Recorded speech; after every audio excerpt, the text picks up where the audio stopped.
আপনারা দেখছেন 24 ঘন্টা ইন্ডিয়া টিভি, সর্বদা সবার পাশে সবার মাঝে।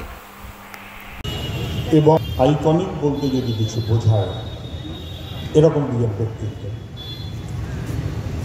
তাদের স্মরণ সভা, তাদের স্মরণ করার মধ্য দিয়ে আমরা আমাদের দায় পিছিয়ে থাকা মানুষের সে শপথ নেওয়াটাই আমাদের স্মরণ সভার মুখ্য উদ্দেশ্য মনোভাব হিসেবে বিবেচিত হওয়া উচিত। মোহাম্মদ সেলিম আছেন আমাদের পাঠে, আপনার শুনতে পারবেন এবং সেটাই আমাদের কাছে গুরুত্বপূর্ণ বলে আমি মনে করি। অনেক বেশি কথার মধ্যে যাওয়া, প্রয়োজনে পরামর্শ করতেন, পরামর্শ দিতেন এমন বহু মানুষ আমাদের এই সমস্ত এলাকায় আছে। কারণ এরা রাজনীতি মানে একটা ঘরের মধ্যে আটকে থাকার মনোভাবে তারা কখনো চলেনি।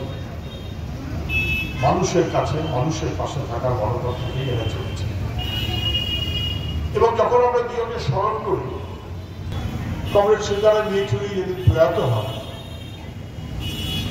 জলপাইগুড়িতে আমাদের জেলা পার্টি দপ্তরের পার্টি কর্মী তিনি হাউ হাউ করে কেঁদেছেন। সীতারাম ইয়েচুরি তাদের সবার সঙ্গে সংযোগটা ঘটিয়ে দেওয়ার ব্যবস্থা করতে পারতেন।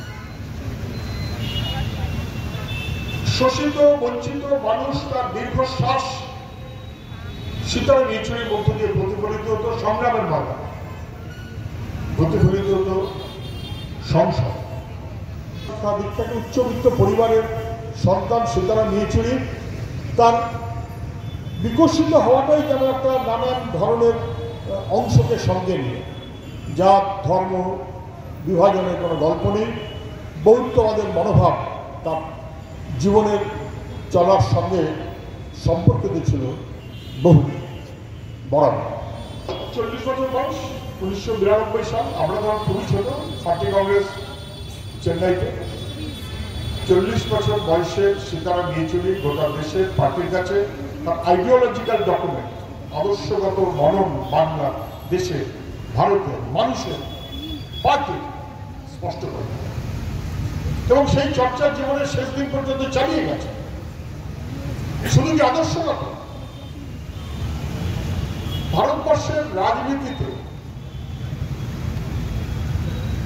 সাম্প্রতিক সময় হিন্দুত্ব সাম্প্রদায়িকতা যে আঙ্গিকে সহ্য করব না।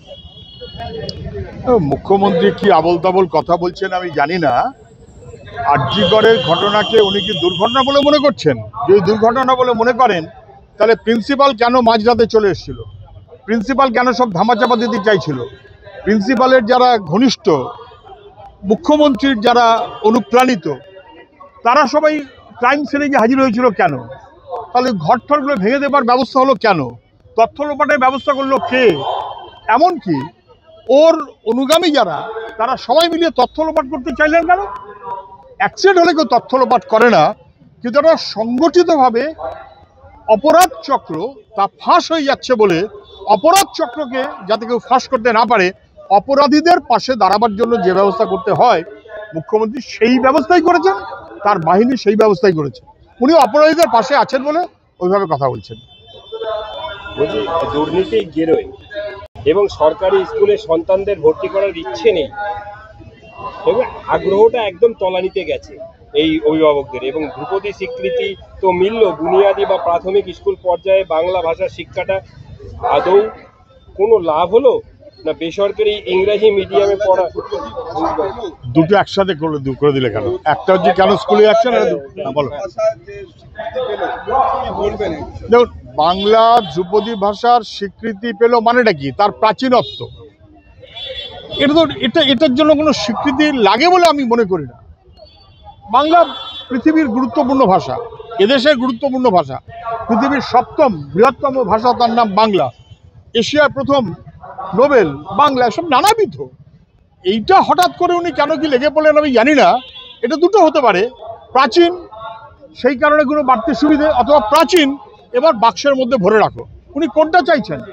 পশ্চিমবাংলায় তো কার্যত শিক্ষা প্রতিষ্ঠানগুলোকে ধ্বংস করা হয়েছে। সরকারের শিক্ষা প্রতিষ্ঠান, বাংলা ভাষার শিক্ষা প্রতিষ্ঠান, তার ছাত্রছাত্রী তো 12টা বাজিয়ে দিয়েছেন, কমিয়ে দিয়েছেন।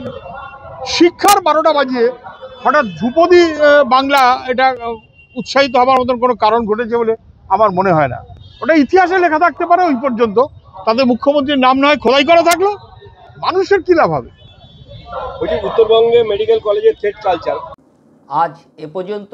সঙ্গে রাখুন 24 ঘন্টা ইন্ডিয়া টিভি। দেখতে থাকুন সব জেলার সব খবর সবার আগে 24 ঘন্টা ইন্ডিয়া টিভির পর্দায়। নমস্কার।